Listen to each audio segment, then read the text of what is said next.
여러분 안녕하십니까? 누리 PD입니다. 이해가 안 되는 현상이 하나 있습니다. 대선 앞두고 가장 중요한 이슈는요, 여론조사 결과일 텐데 우리 주요 언론들이 보도를 안 하는 여론조사가 있어요. 바로 이건데요. 이 여론조사를 잘 이야기하지 않습니다. 조중동이도 없고 좌파 주요 언론들도 이걸 안 다뤄요. 이 여론조사 하나만 있는 게 아니거든요. 이 비슷한 결과가 나온 게 적어도 한 4개 정도 됩니다. 이재명하고 한 자릿수로 이제 줄어드는 그런 결과인데요. 여기서는 그야말로 초박빙 아닙니까? 이재명 46, 김문수 사실상 42잖아요. 한 4% 정도 차이 나지 않습니까? 이거는 거의 붙었다라고 이제 보는 게 맞고 오차 범위 안으로 들어간 거거든요. 근데 이걸 보도를 안 해.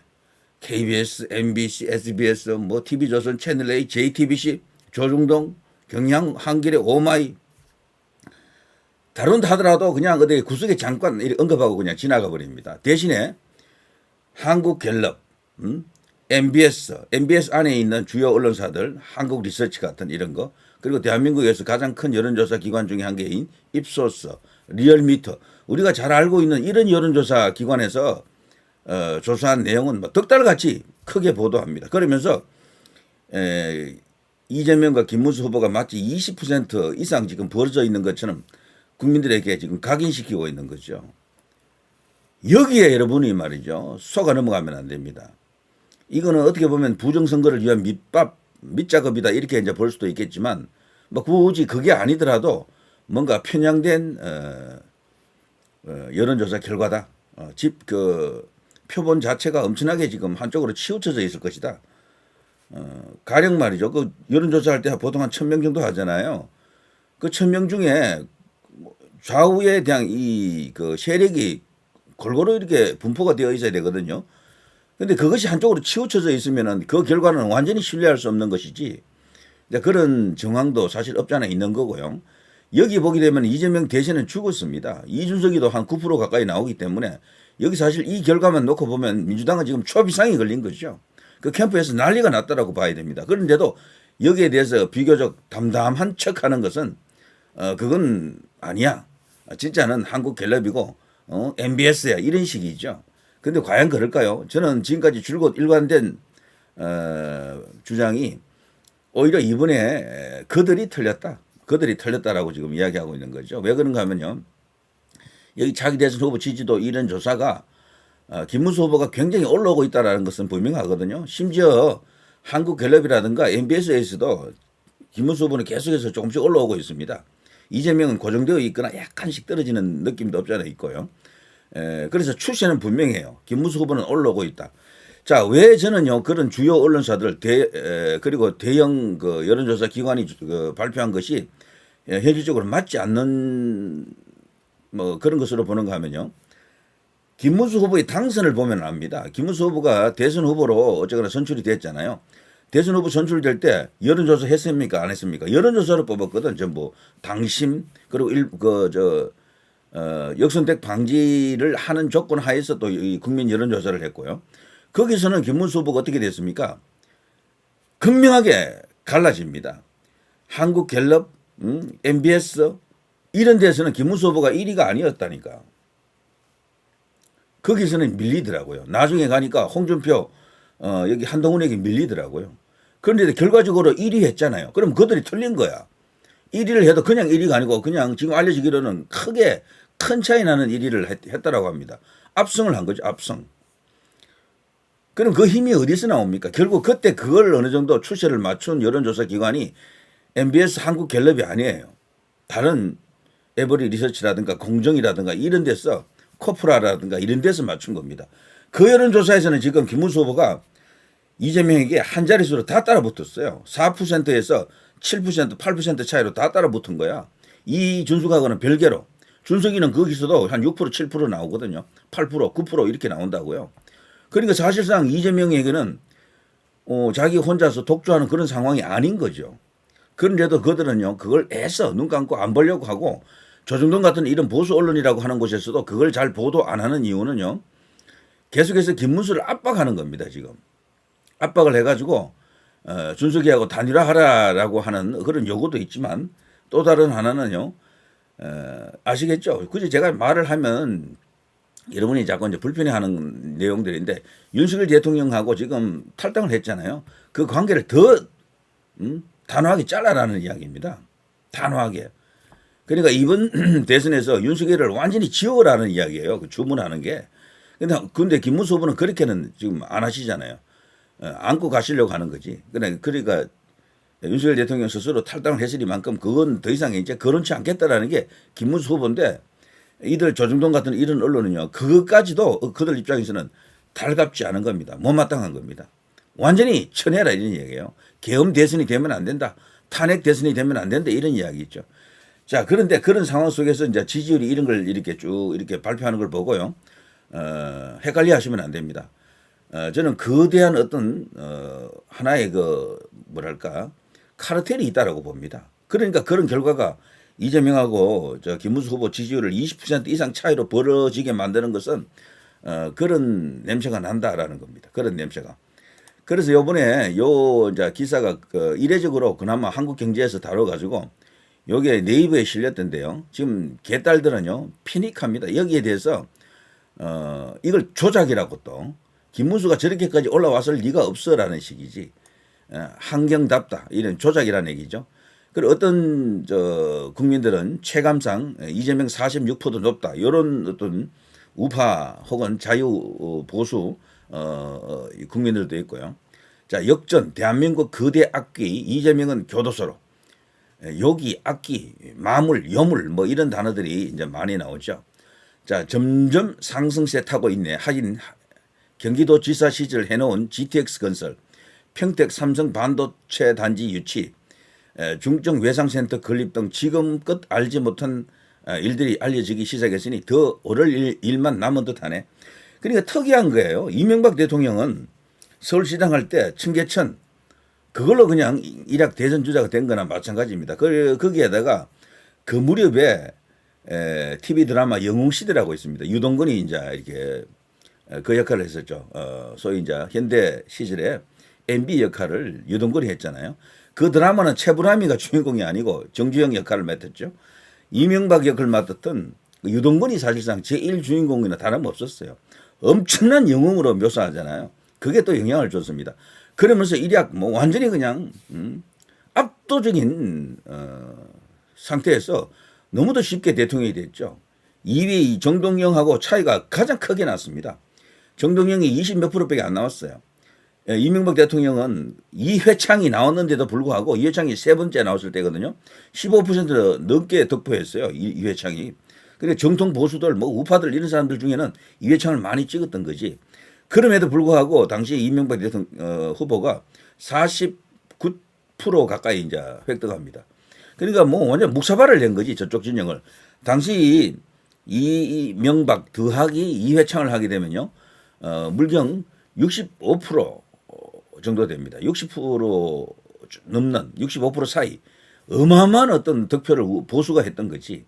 그게 사실 보수의 지형이었습니다. 그 당시까지는 부정선거 이슈가 사실 없었죠. 예, 우파에서 지금 제기하는 그런 부정선거 이슈가 없을 때인데 아무튼 그걸 이제 보게 되면요, 선거라고 하는 것이 그렇게 크게 이제 차이가 날 수도 있는 것이다. 이제 이렇게 볼 수가 있겠습니다. 그런데 어쨌거나 그 엄청난 MB의 대세는요, 결국 청계천이 컸거든요. 청계천. 그리고 수도권 뭐 교통체계, 특히 서울시 내에 버스 교통체계 이런 것들이 있잖아요. 환승체계 이런 것을 만들어 놓은 것이 이제 크게 영향을 줬는데, 근데 여기에는요, 당시 언론들이 그 이야기를 정말 어마어마하게 보도했습니다. 신화처럼 보도했다니까.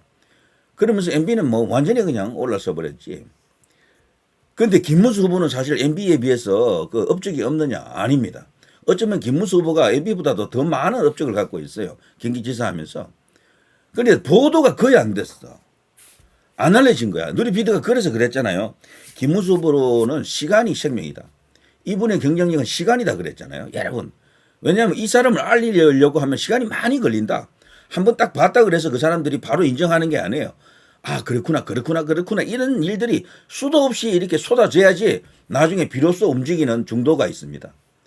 중도들은 금방 안 움직여요, 절대로. 이런 게 일반화되는 과정이 필요합니다. 많은 시간 다져지고 미담 뭐 하나 둘 셋 넷 뭐 10개 20개 계속 쏟아져야지 그나마도 이제 움직여집니다. 왜냐하면은 언론이 보도하지 않기 때문에 계속해서 그런 정보에 이렇게 접촉이 되어야 됩니다.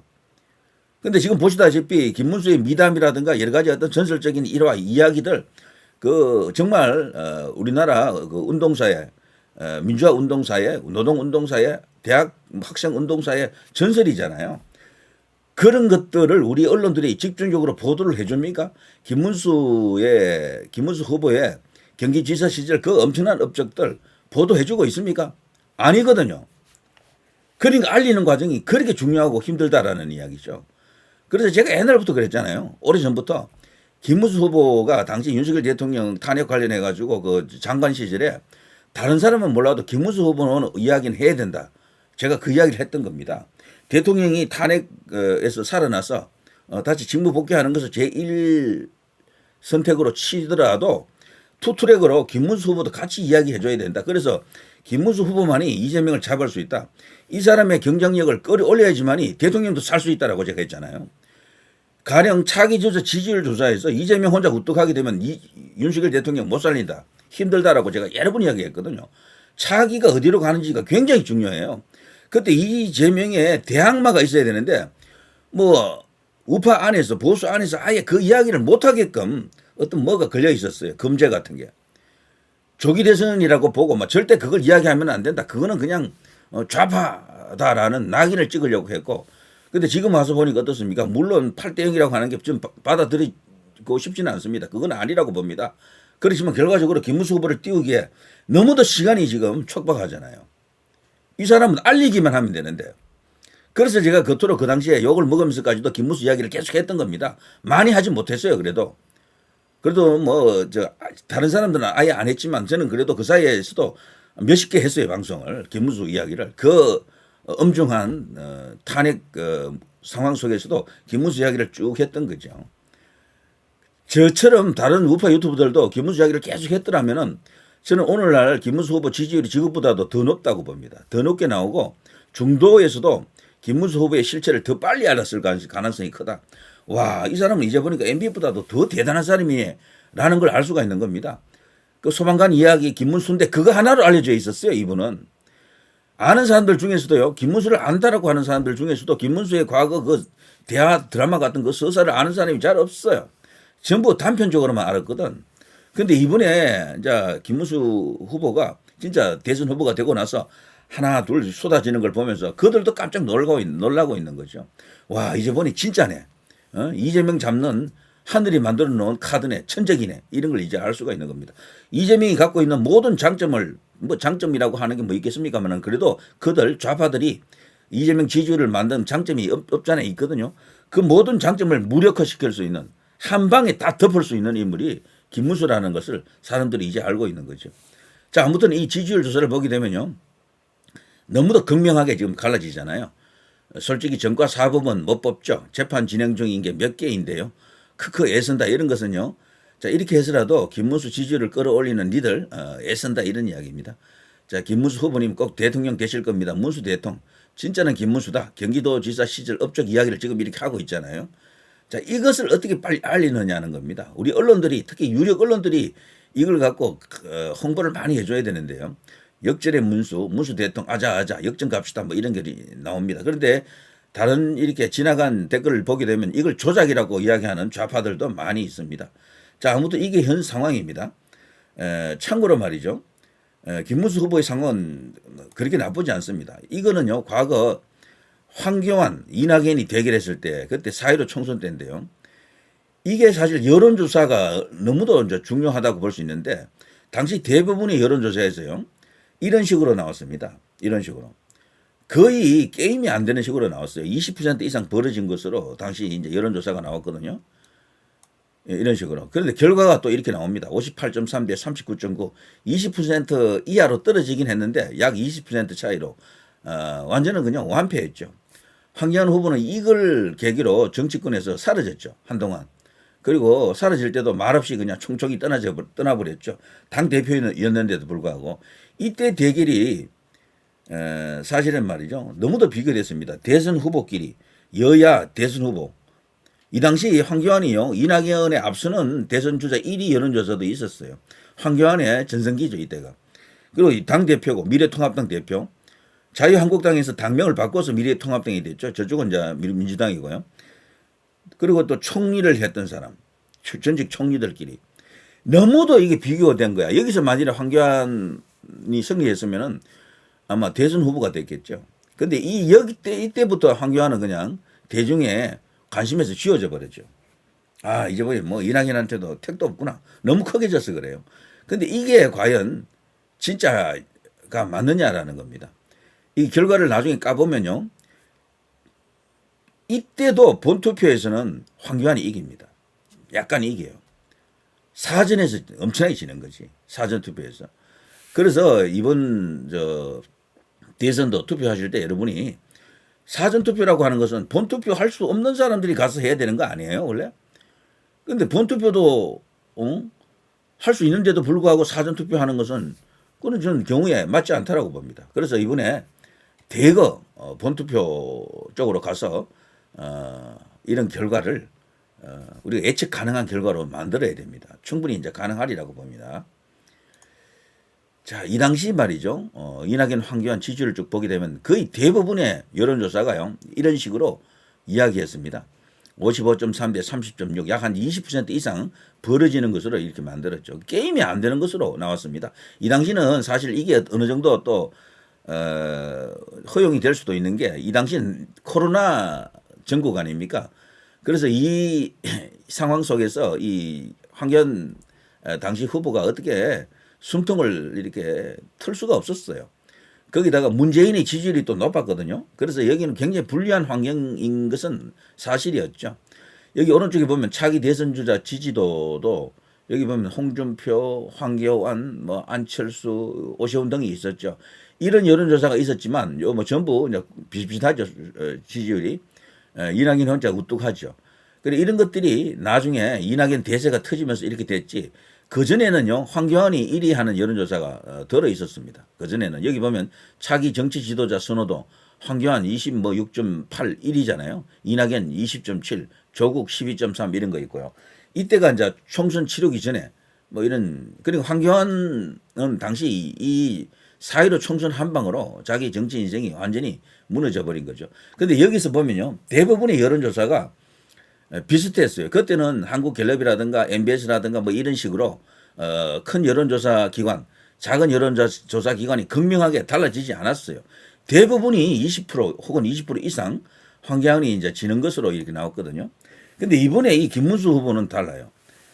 지금 거의 지금 다 따라갔잖아요. 이러한 결과가 그 당시에는 안 나왔다니까. 그래서 이번에 끝까지 최선을 다하고 결집하고 그리고 가급적이면 본투표하고 이렇게 하면은요, 진짜 대역전이 터진다라고 저는 그렇게 봅니다. 황교안 당시 이제 그 대표 같은 경우는 당했죠. 어떻게 보면은 본인은 저기 종로에 원래 나가려고 했던 것도 아니었어요. 그때 선거 공천관리위원장이 누구였습니까? 김형호 아닙니까? 김형호. 그리고 김세연 이런 친구들이 그때 주요한 역할을 했는데 부산 PK파라 그러죠. PK 내각제파들이라고. 개헌파들이죠. 내각제로 개헌파 이 사람들이라고 봐야 되는데 그 사람들에 의해 무참한 정치적 테러를 당한 것이다. 뭐 그렇게 볼 수도 있습니다. 황교안 후보 같은 경우는 그때 종로가 아니고 뭐 될 만한 곳에서 당선만 됐더라면은 그 후에도 일정한 자신의 정치력을 유지하면서요 유력한 대선 주자로 아마 발돋움했을 겁니다. 그렇지만 거기서 이낙연하고 싸워가지고 너무 크게 큰 스코어 차로 지게 되면서 이낙연 대세가 터지고 황교안은 죽어버렸죠. 이낙연은 그 후에 한동안 계속해서 야권 전체를 압도하는 1위 주자였거든요. 그런데 그런 이낙연이 나중에 이재명에게 잡아먹히는 거죠. 그 과정은 제가 생략하겠습니다. 여러분도 잘 아실 거고요. 정말 드라마틱한 뭐가 있어요, 거기도. 그래서 처음에는 게임이 안 됐죠. 다윗과 공룡 같은 그런 느낌이 들었죠. 물론 이재명이가 다윗이라는 것은 말이 안 되고 아무튼 그렇게 큰 차이가 났는데 그게 결국 거기서도 좌진영에서도 이재명이가 그냥 치고 나가가지고 이낙연까지 잡아먹어버리죠. 그리고 나서 윤석열 대통령과 대결해서 간발의 차로 지는 게 지난 대선 결과였었고요. 근데 그때와 지금은 다릅니다.